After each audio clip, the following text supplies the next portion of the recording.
Antarctica एक बर्फ से भरा हुआ इतना बड़ा बरआज़म है जिस पर 5 किलोमीटर की गहराई तक सिर्फ बर्फ ही बर्फ है।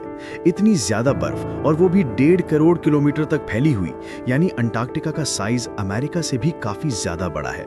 चाहे जून जुलाई की गर्मियों का मौसम हो, लेकिन अंटार्कटिका का दर्जा हरारत पूरा साल -50 डिग्री सेंटीग्रेड से -90 डिग्री सेंटीग्रेड तक रहता है। इस शदीद ठंड की वजह से ही यहाँ जिंदगी की उम्मीद बहुत कम है, लेकिन इसके बावजूद पूरे अंटार्कटिका में 400 से भी ज्यादा झीलें दरियाफ्त हो चुकी हैं, जो बर्फ की तह के नीचे छुपी हुई हैं। जबकि वीडियोस में एक बार फिर से कोई शांति। नाजरीन, अंटार्कटिका में ना कोई टाइम जोन फॉलो होता है और ना ही यहाँ किसी मुल्क का कब्जा है, इसलिए पूरे अंटार्कटिका में सिर्फ 2 एटीएम मशीनें लगी हुई हैं। कई लोगों का मानना है कि अंटार्कटिका की बर्फ के नीचे कई राज छिपे हुए हैं। कुछ का तो ये भी मानना है कि बर्फ से ढके हुए इस पुरस्कार बरआज़म के नीचे एक अलग ही दुनिया बसती है जहां एलियंस का राज है। लेकिन रिसर्चर्स और साइंसदान इस पुरस्कार बरआज़म के छुपे राजों को बेनकाब करने के लिए दिन रात मेहनत कर रहे हैं। उन्होंने यहाँ चंद ऐसी चीजें भी तलाश की हैं जिन्हें देखकर साइंस भी हैरान रह जाती है। और आज आप देखेंगे अंटार्कटिका की बर्फ के अंदर से मिलने वाली ये चंद हैरानकुन चीजें। तो आइए शुरू करते हैं। नंबर 8। 2009 में एक दरियाफ्त ने रिसर्चर्स के रोंगटे खड़े कर दिए जब अंटार्कटिका की बर्फ के अंदर से एक बिल्ली का ढांचा मिला। लेकिन हैरान करने वाली बात यह नहीं थी कि ढांचा बिल्ली का है, बल्कि हैरान करने वाली बात यह थी कि ये जिस बिल्ली का ढांचा था वो आम बिल्ली नहीं, बल्कि अंडे देने वाली सील थी। जब रिसर्च लैब में इस अजीब बिल्ली के ढांचे पर मजीद तहकीक की गई तो मालूम पड़ा कि ये जानवर कम से कम 25 मिलियन साल पहले जमीन पर पाया जाता था। नंबर 7।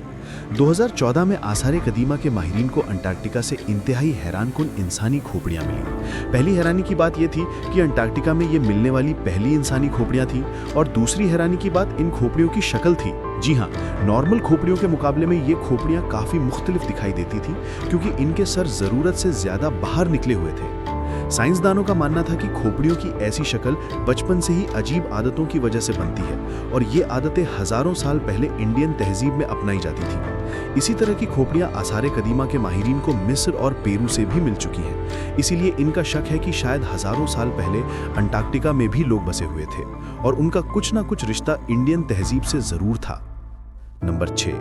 पिछले 50 सालों के दौरान अंटार्कटिका से 10,000 से भी ज्यादा मीटियोराइट्स मिल चुके हैं। मीटियोराइट्स वो पत्थर के टुकड़े होते हैं जिनका ताल्लुक हमारी जमीन से नहीं, बल्कि वो किसी और सैयारे से टूट कर आते हैं।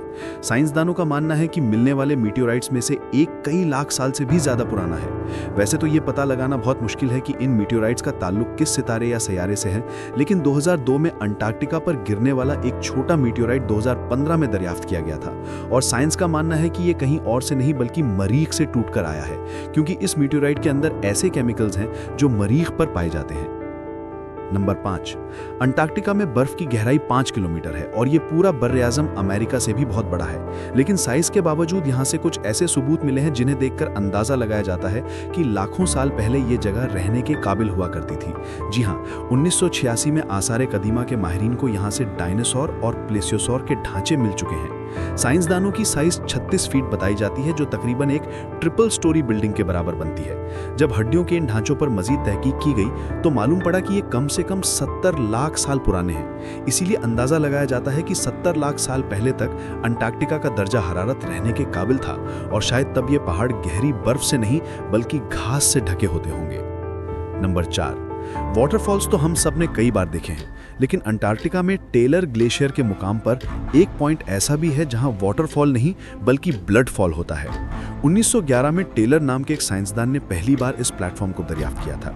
कई सदियों तक यही माना जाता था कि ये वाकई इस ग्लेशियर के अंदर से खून बहता है, लेकिन जदीद साइंस ने जब इस पर मजीद रिसर्च की तब उन्हें जो मालूम पड़ा वो इससे भी ज्यादा हैरानकुन था। जी हाँ, मालूम पड़ा कि इस ग्लेशियर के नीचे एक बहुत बड़ा ज़ेरे ज़मीन झील है, लेकिन इसमें मौजूद पानी की खास बात यह है कि इसमें समुद्री पानी से भी 3 गुना ज्यादा नमक है, जिसकी वजह से ये जमता नहीं। साथ साथ इस पानी में पहाड़ों से निकलने वाला आयरन भी मौजूद है। किसी एक पॉइंट से जब ये पानी ग्लेशियर से बाहर निकलने की कोशिश करता है तो हवा में मौजूद ऑक्सीजन पानी के आयरन से मिलकर आयरन ऑक्साइड बन जाता है, और इसका रंग लाल हो जाता है, और इसी वजह से हमें ये पानी लाल रंग का दिखाई देता है। नंबर 3। ब्लड फॉल ग्लेशियर के नीचे मौजूद पानी में साइंसदानों को एक और हैरान करने वाली चीज भी मिली। पानी में कुल 17 प्रकार के बैक्टीरिया भी पाए गए, जिन्हें जिंदा रहने के लिए ऑक्सीजन और सूरज की रोशनी की भी जरूरत नहीं होती। माहिरीन का मानना है कि ये बैक्टीरिया की ऐसी किस्म है जो ऐसे सैयारों पर पाई जाती है जहां पर ऑक्सीजन और सूरज की रोशनी का नामो निशान तक नहीं होता। लेकिन ये बैक्टीरिया हमारी जमीन पर कैसे आई, ये राज अभी भी छुपा हुआ है। नंबर 2, हालांकि पूरा अंटार्कटिका बर्फ से भरा हुआ बर्र-ए-आज़म है, ये देखकर सबको यही लगेगा कि जहां पानी की कमी होना मुमकिन नहीं।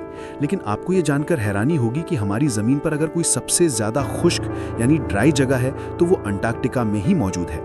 ये ड्राई वैली अंटार्कटिका में ही दरियाफ्त की गई थी, जहां पर पिछले 2 मिलियन सालों से एक बार भी बारिश नहीं हुई, क्योंकि इस वैली में तेज तूफानी हवाओं का राज है जिनकी रफ्तार 320 किलोमीटर फी घंटा तक पहुंच जाती है। इसी वजह से साइंसदानों का मानना है कि तेज हवाओं की वजह से यहाँ मौजूद पानी का कतरा कतरा बुखारात बन चुका है।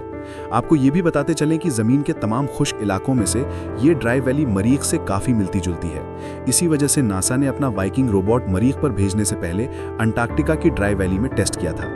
नंबर 1, एक खास ऑब्जेक्ट की एक टीम को अंटार्कटिका की बर्फ के अंदर 1100 फीट की गहराई से एक इंतहाई खौफनाक मखलूक का ढांचा मिला।